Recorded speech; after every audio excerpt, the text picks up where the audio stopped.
Ko'pchilikni qiziqtirgan savol, Yevropa davlatlariga ishchi vizaga hujjat topshirgandan keyin qancha vaqtda приглашение keladi va qancha vaqtdan keyin viza olinadi.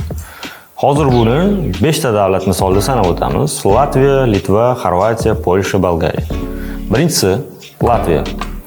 Latviyaga hujjat topshirgandan keyin taxminan kandidaturangiz ish beruvchi tomonidan tasdiqlangandan keyin, ya'ni ish beruvchi sizni ishga oldim degan kundan boshlab muddat hisoblanadi va bu muddatni 1 oydan 2 oygacha uzog'i bo'lgan vaqt oralig'ida приглашение kelgandan keyin esa elchixona platformasida bo'sh kunlariga navbat olinadi.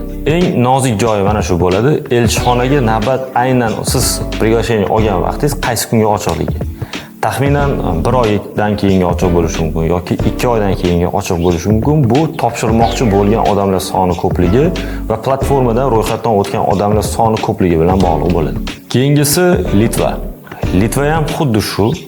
Ish beruvchiga siz haqingizda ma'lumot taqdim qilingandan keyin, ish beruvchini suhbatidan o'tganingizdan keyin, ish beruvchi sizni ishga olganligini tasdiqlagandan keyin muddat hisoblanadi va o'sha muddat taxminan 1 oydan 2 oygacha bo'lgan vaqt oralig'ida приглашение qo'lga kiritasiz.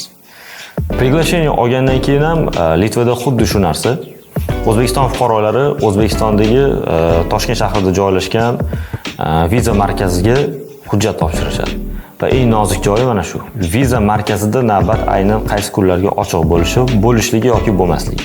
Odatda Litva davlatiga hujjat topshirgandan keyin, kandidatura tasdiqlangandan keyin navbat hisobi olinib, taxminan 6 oygacha bo'lgan vaqt ichida viza qo'lga kiritiladi. Viza yoki Litva kartasi. Keyingi davlat esa bu Xorvatiya. Xorvatiya ham xuddi shu. Xorvatiyada ham kandidatura tasdiqlangandan keyin taxminan 1 oy va 2 oy yoki 3 oy oralig'ida dozvolение qo'lga kiritiladi. Dozvolение qo'lga kiritilgandan keyin esa xuddi shu narsa Toshkent shahrida joylashgan viza markaziga navbat olinadi. Navbat aynan qaysi kunligi, ochiqligi va topshirmoqchi bo'lgan odamlarni sonidan kelib chiqqan holatda bo'sh kunlari belgilanadi. Belgilangandan keyin hujjat topshiriladi. Taxminan 40 kun yoki 30 kun ichida Xorvatiyaga viza olish imkoniyati bo'ladi. Keyingi davlat bu Polsha. Polsha ko'pchilikni qiziqtirgan davlat hozirgi vaqtda O'zbekistonda. Polshaga приглашение olish u ham taxminan 1 oydan 2 oygacha bo'lgan vaqtni oladi. Lekin eng nozik joyi bu Polsha elchixonasiga navbatga yozilish. Polsha elchixonasiga navbatga yozilish Polshaning elchixonasining maxsus platformasida ro'yxatdan o'tish va жеребьевка deymiz. Bu qur'a tashlash. O'sha elektron qur'a tashlash asosida registratsiyadan o'tganingizdan keyin elchixona sizga 1 oydan keyin balki yoki 6 oydan keyin yoki 8-9 oydan keyingi navbat berishi mumkin. Bu endi siz omadingizga bog'liq. Polsha bo'yicha oldindan aniq bir muddatni aytish noto'g'ri, chunki elchixona bilan bog'liq bo'lgan faktorlar bo'lganligi uchun, aynan o'sha elchixonaga kirish kuni bilan bog'liq bo'lgan faktorlar bo'lganligi uchun aniq bir muddatni aytib bo'lmaydi. Eng oxirgi davlat bu Bolgariya.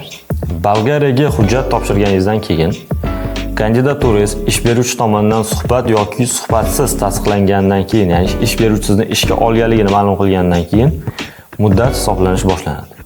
Eslatib o'taman, sanab o'tgan 5 ta davlatimda muddat o'sha davlatlarni ish kalendari bo'yicha hisoblanadi. O'zbekistonniki bo'yicha emas. Chunki siz приглашенияму, dozvolенияму o'sha hujjatlarni aynan o'sha davlatlarni migratsion slujbasi, ya'ni o'sha migratsiyasidan olasiz. U migratsiyalar o'sha o'zini davlatini kalendari bo'yicha ishlashadi. Ya'ni ularda bayram bo'lgan kunlar ular dam olishadi. Vaholanki bizda ish bo'lishi mumkin. Bizda bu bayram kunlari, ularda ish kunlari bo'lishi mumkin. Shuning uchun aynan shu joyda tushunmovchilik yuzaga keladi. Bu narsani to'g'ri tushunib olish shart. Bolgariyada ham xuddi shu. Bolgariya kalendari bo'yicha ish yuritiladi, muddat Bolgariya kalendari bo'yicha kutiladi va hujjat taxminan Bolgariyada 2 oydan 4 oygacha, 6 oygacha, ba'zi bir holatlarda 9 oygacha cho'zilgan muddatlari bo'lgan. Bunga asosiy sabab Bolgariyada har bitta regionda o'zining migratsion bo'limi bor. Ish beruvchini korxonasi qaysi regionda joylashgan bo'ladigan bo'lsa, aynan o'sha regionning migratsion slujbasi hujjatlarni ko'rib chiqadi. Va ish aynan o'sha migratsiya slujbalariga bog'liq bo'ladi. Ya'ni bu yerda biror bir agensiyaga yoki shaxsga bog'liq joyi yo'q. davlat tashkilotlariga tegishli bo'lgan joylarda o'sha o'zini reglament asosida belgilangan muddatda ko'rib chiqiladi. Shuning uchun bunga hech kim ta'sir ko'rsata olmaydi. Hujjatni shu belgilangan vaqt ichida kutishga to'g'ri keladi. Приглашение kelgandan keyin elchixonaga navbat muddati qanaqa? Elchixonaga navbat muddati Bolgariyada hozirgi vaqtda 25-yil mana aprel oyini boshlarini oladigan bo'lsak, mana bugun приглашение keladigan bo'lsa, navbat hozir iyul oyining o'rtalariga beriladi. Ya'ni 2 oy, 2,5, 3 oy, ba'zi bir holatda 4 oygacha cho'zilishi mumkin. Bu Bolgariya elchixonasidagi oqimga qarab bo'ladi. Aynan hozir yoz mavsumi yaqinlashganligi uchun Bolgariyada vizasidan 2 xil turi bor. Buni bilmaganlar bilib olsin. 2 xil turi bu birinchisi 1 yildan 3 yilgacha bo'lgan hujjat asosida topshiriq viza oladiganlar turi, ikkinchisi bu mavsumiy D vizaga topshiradiganlar turi. Aynan shu oqimdan kelib chiqqan holatda Bolgariya elchixonasida navbat sun'iy ravishda cho'zilish ehtimoli ham bor. Shundan kelib chiqqan holatda Bolgariya umumiy hisobda Bolgariyaga D vizasiga 1 yildan 3 yilgacha shartnoma asosida hujjat topshirgan odamlar taxminan 8 oydan balki 12 oygacha bo'lgan vaqt oralig'ida vizalarni qo'lga kiritish mumkin. Endi hujjat topshirdinglar va topshirganinglardan keyin qancha kunda yoki qancha oyda vizani qo'lga kiritamiz. Xo'p, birinchisi Latviya. Latviyaga hujjat topshirgandan keyin taxminan 3 kundan, agar bayram kunlari bo'lmasa, 10 kungacha vizani qo'lga kiritish imkoniyati bor. To'g'riroq aytaman, vizani emas, vizani javobini. Ikkinchisi Litva. Litvada 2 xil hujjat turi bor. Bu VNJ karta va milliy viza. Litva milliy vizasi. Litvani VNJ kartasiga hujjat topshirgan bo'lsangiz, taxminan 60 kungacha, agar bayram kunlari bo'lib qolmasa, 60 kungacha bo'lgan vaqt ichida hujjatni javobini olishingiz mumkin. Ya'ni отказ yoki javob ijobiy chiqqanligi haqida. Ikkinchisi bu Litvani milliy vizasi haqida. Milliy vizasiga hujjat topshirgan bo'lsangiz, taxminan 1 oydan 40 kungacha bo'lgan vaqt ichida vizani javobini olishingiz mumkin. Xorvatiya davlatiga hujjat topshirgan bo'lsangiz, Xorvatiya davlatida taxminan 2 oygacha bo'lgan vaqt ichida vizani javobini olishingiz mumkin. Undan erta ham bo'lishi mumkin, undan keyin ham.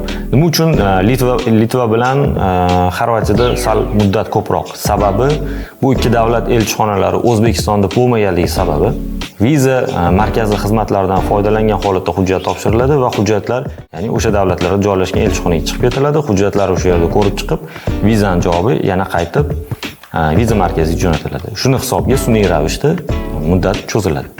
Keyingisi Polsha davlati. Polsha davlati elchixonasi Toshkent shahrida bor, joylashgan. Hujjat topshirgandan keyin taxminan 1 oydan keyin javobi chiqadi.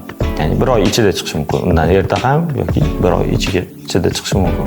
Bolgariya davlati. Bolgariyaga hujjat topshirganingizdan keyin D viza, ya'ni milliy vizasiga hujjat topshirganingizdan keyin taxminan 20 kun uzoq cho'zilsa 1 oygacha vizani javobini olishingiz mumkin bo'ladi. Yuqorida sanab o'tilgan davlatlarning viza chiqish muddatlari, ya'ni hujjat topshirgan kuningizdan to vizani qo'lga kiritguningizgacha bo'lgan vaqt, ya'ni muddatlari bo'yicha sizda savollar tug'ilgan bo'lsa, bemalol murojaat qilishingiz mumkin.